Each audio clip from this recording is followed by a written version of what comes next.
ആളൊക്കെ നിനക്കറിയാവുന്ന ആളെയല്ലേ? എല്ലാം മതിയാക്കിച്ച മനുഷ്യനാണ്. 5 നേരവും നിസ്കാരം മുടക്കാത്തവനാ സുലൈമാൻ. അന്നേരം പുറയിലൂടെ അവനെ കൊണ്ടൊന്നും പറ്റൂല സാറേ. റമദാ പള്ളിക്കാർക്ക് ആർക്കും അതിന് പറ്റൂല. So, Malik is this year's biggest movie, and it's coming on the streaming platform, Amazon. So, what do you make out of it? You made it for a theatrical audiences, and I saw your letter, very impressive, and the way you came across. I mean, it's a way. Nothing can be done, and I think it's the right decision to go for an OTT release. But let me ask you, how big is really the movie? Because during the shoot, we heard it is being made for a theatrical audiences. What is the concept, and how did you really start work on this movie? So, Mahesh had initially pitched this film to me sometime in 2011, and we couldn't find a producer. We went to a producer, and he told us that you guys make films that actually don't make people, smile or laugh. So, he threw us out, and then Mahesh moved on, and he made Takeoff. And I truly think it's only because he did Takeoff we could move on to Malik. And Malik basically discusses about the 30 years of the coastal history of Kerala. So it's a story of a community, and so because it's a story of a community, it was designed for a collective experience in the theaters. Every aspect of the film was designed that way. It's just not me playing 3 timelines. Every actor in the film is playing 3 timelines. So there was it is a gigantic film. So it was meant to be pitched that way. But again, it'll be selfish for us to just talk about our film. Everyone is fighting a crisis here. So what we primarily thought was about the film. We believe that every narrative has an expiry. That is one. 2 is personally we're stuck. We can't move on. We want to know what people think about Malik. If Mahesh has to write something else or to shoot a film, or I have to, look at something big, I need to know what people, how they react to Malik. So I think it was very important for us to know what people thought about the film. So, and the decision was collective. The producer was also, and we couldn't ask him to hold the film anymore. He's been holding on to the film for close to 2 years now. So I think it was in the best interest of everyone. Yeah. So, and I can't complain. This is a world premiere, and so let's see. So when you made the movie, it was meant to be a theatrical release. But Yes. Do you feel that people will be able to enjoy it on the OTT platform? Yes, The elements, the sound system, the camera work.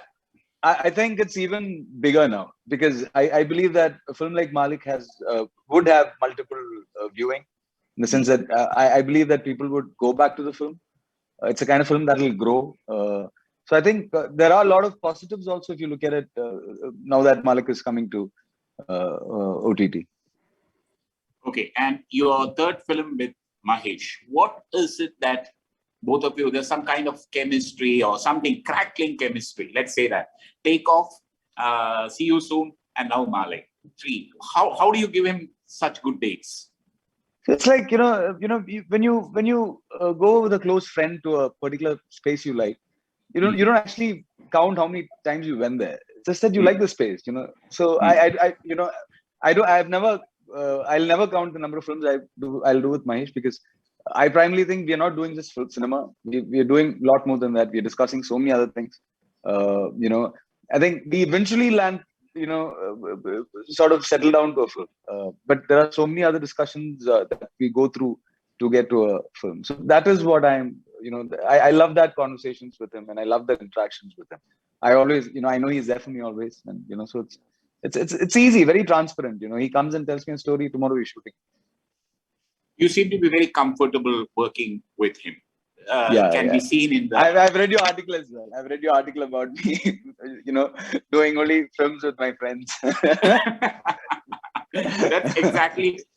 that's your comfort level. Every hero everywhere has a certain comfort level. There's nothing wrong. And if it's... No, I think it's, and it's also because they know my limitations. I've never, I've functioned with so many filmmakers. Not once I've, seen them trying to do something that I know or they know that I can't do. They don't even make me attempt it. So it's primarily because they know me a little better than I know myself, or I know what I can do. They read it a little better, I guess. Yeah, but how do you go through your scripts? I mean, your choice of scripts was one of the reasons why I think you have tasted this kind of huge success. And do you go through with it a fine comb? Do you go through, or do you make suggestions in your script? How's your choosing of the script? So my interactions actually begin a little before the writer goes into writing.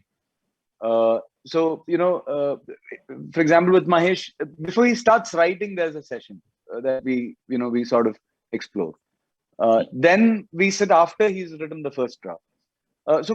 In the sense that, so it's like, we're writing it together. I'm always you're in loop with him, and so the growth and the narrative or the layers are very, you'll know it like your back of your hand.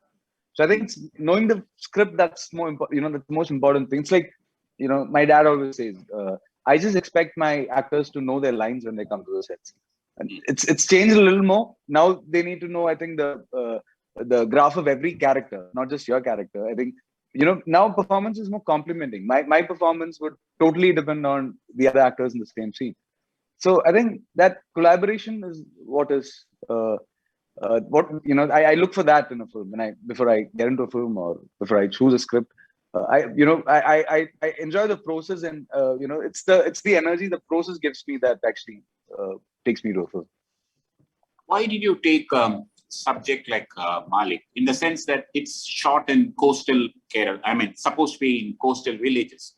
And wherever a lot of movies have been there on coastal villages in Kerala, not now, about say 10, 15 years back, there was the Chemmin, the classic movie shot on a beach. And then there was Amaram, Bharatan's Amaram. And even your dad's, if I'm not mistaken, Aniyati Prava had one bit of coastal. Yeah. So what is it because what is the reason why and between two communities? The thing is, Malik discusses something that none of these films have discussed earlier. And, more than the political or the geographical aspect of it, I think it talks about just human emotions. The decisions people have made, or how we've cornered them to a sort of very desperate space. So I think it's a layer of lots of human emotions. So I think that way, the way people would identify with the film would be, very easy.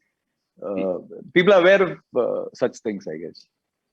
Yeah, but Kerala is one place where the coastal villages play a very important role socially as well as politically.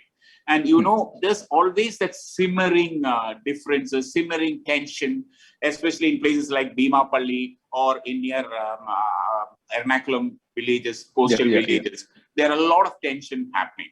And is this character, Mr. Sulaiman, taken from real life? No. Mahesh, you want to answer that? No, I've already told him. Yeah, but you tell me for the camera. Yeah. Okay. So this is not based on any real life. Like I grew up near to a place. Like my place is near Kovalam. So I have friends from Vizhinjam to Pundra. I've got a lot of friends. So I've been there from my 9th standard to my, going back to my film schools, like till my degree days. I've been visiting all these friends and then constantly going to the houses, eating lunch with them, having dinner with them, going out to their friends' weddings, parties, and everything. So, then slowly, I understood how they are living. Like, they say stories about how their parents used to live, their grandfathers used to live. So these ideas and these thoughts keeps on lingering within us. Like, it keeps on traveling. So somewhere or the other, like, when I want to discuss such a thing, I thought about writing on a fictional land because I don't want to, really directly compare with any other thing. And also another thing is that I don't want to be biased about something, like, to get inclined to any particular sect or in particular religion or particular community or anything. So I want it to be a neutral narrative. So, and another thing is that, that there are certain elements in the story which is constantly happening even today. It is already. So my films are all like my characters, like all my characters are not into like, white and black. Most of them are gray people, like most of the characters, whatever I've written so far. So, discussing how much gray they are going. what are the circumstances, how they're dealing with, like, why they are behaving like this. So I keep on, like, every time when I sit on write a plot or write a story or write a theme about a film, like, I always think within myself that, like, why I should discuss this film. Whether there is what is the point in making this film. So I have definite reasons for making this film, so that this is clearly established in the film. So I come up with an idea like that. And Sulaiman is definitely not based on it. Sulaiman is a collective voice. It is more like Okay. a collective voice. I've And seen many people. your answer to the constant tension in the coastal villages between Latin Christians and Muslims, that It has is it been is there it is not happening for only a long that. time. It is not only that. It is about how the state machinery is functioning. Like, Okay. how people are, like, how corporates are getting into those souls. Why Okay. a genocide happens there. Why exodus is happening there. Why communal riot is happening. So there are so we have But to it is an explore. important vote bank. This coastal belt is Certainly. so you have put that into the movie. Yeah, it is there. It is there in like, it is not as a direct layer, but we are Hmm. discussing it in a sub, as a subplot and all. It is there. Like, it is like, as a whole, if you look at Malik, it is about various people living in that community in harmony, and Hmm. how this like difference of opinion happens between them. How they, like, how that, like, how an event gets into their lives and shift it, and turn their lives upside down and all. So those are the areas which I like to explore. Mahesh, in one of your interviews, you have said that it may remind you of like T. Damodaran I.V. Shashi style of filmmaking set in village or some kind of where a lot of people are Yeah. living together in some kind of area. Could you elaborate on that? My primary thing is, I'm a huge fan of films like Eenada, Iniyengilam and all. Mm. So I don't know if these are not films on coastal areas alone. These are Mm. all describing an entire city or an entire village or an entire Yeah. terrain. It is written on that, and I was very much fascinated about, like, how they connect all these characters. Those are all multiple narrative films. It is Mm. not singular. There are many heroes in the film. It is not written on one particular character. So similar way in Malik also, it is written for many people. My question to Fahad. Yeah. What would you say about Sulaiman, the character? No, like Mahesh said, Suleiman is actually the voice of a community. It's not one particular individual. Or Malik is a reference that we, give it to the community, not one particular individual. So, it was a purely an author-backed role. So, we functioned within the narrative, and so I spoke to Mahesh about this while I was doing this. I felt that I've known someone like this before, or I've met someone like this. It could be someone from my family, or there was some kind of a resemblance that I had while I performed the film. So I assume that audience will too have that relativity to that character or the character graph. Okay. And so what you're saying is that it is a real life, sort of a very hard-hitting character, would you say Sulaiman is? Because people compare it in the early stages when the film started, they said Fahad is making something like a Godfather, Dawn, or something like that. That was the rumors at that time. That was about 2 years back. But now, after seeing the trailer, which is very impressive, it's something different. I don't think you're playing that traditional Dawn or Godfather. What is a characterization? See, like I said, it talks about the 30 years lifetime of of a community, and there are truth and mysteries within the community, and there are mysteries around this character. There are truth around this character. There are So I think it's the decisions and calls that this particular character has made that will take the story ahead, or that actually forms the the structure of the storytelling. So that way, the character is the backbone of the narrative, but it just doesn't revolve around him. There are different characters and there are different perspectives of the same incident. So in a way, it's the film itself has a very unique screenplay, which is very new and fresh, I think. What about that in your films? If you have seen all your films in the last, say, 2-3 years, you don't have songs and romance as much as traditional commercial cinema is. Are you trying to avoid that or what? No, I'm looking for it. I'm looking for something that will have all this, you know. So Okay. yeah. And then if you are really looking at it, how will you differentiate now whether OTT will coexist with the theatrical audiences? See, I think, you know, primarily the decision is, I think, the writer or the filmmaker takes the decision. You know, I think there's a huge difference between writing, you know, writing for an audience who's sitting with a remote in their hands, and there is a difference with audience who are actually sort of, you know, sitting in a space which is actually hijacked, and you know, the film is actually given to them, thrown to them. So I think there is you know, I think you need to figure out your platform at the time of conceiving the idea, or at least before you get onto the paper. So, you know, there are possibilities. I think this will coexist. You know, in future there could be first part coming on OTT and the second part going to the theater. So you know, we'll have to wait and see how this is going to you know, sort of come around. But I see a lot of possibilities, and I think cinema is going to grow. And Malayan Kunya, your next movie, what's it about? Malayang is directed by Saji, who's a dear friend, and you know, we worked earlier with. I mean, he worked with Mahesh and Mr. VKP, so I've worked with both of them earlier.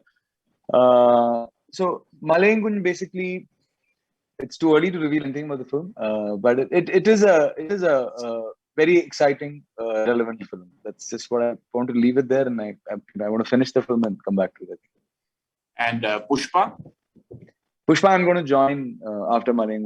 I'm like any of my Malayalam films, I've not done a film. You know, I was as excited about the role of Pushpa, and it's a very different film. And I've you know, watched Suku sir's films, and so I wanted to collaborate with him, and I thought this is the right film.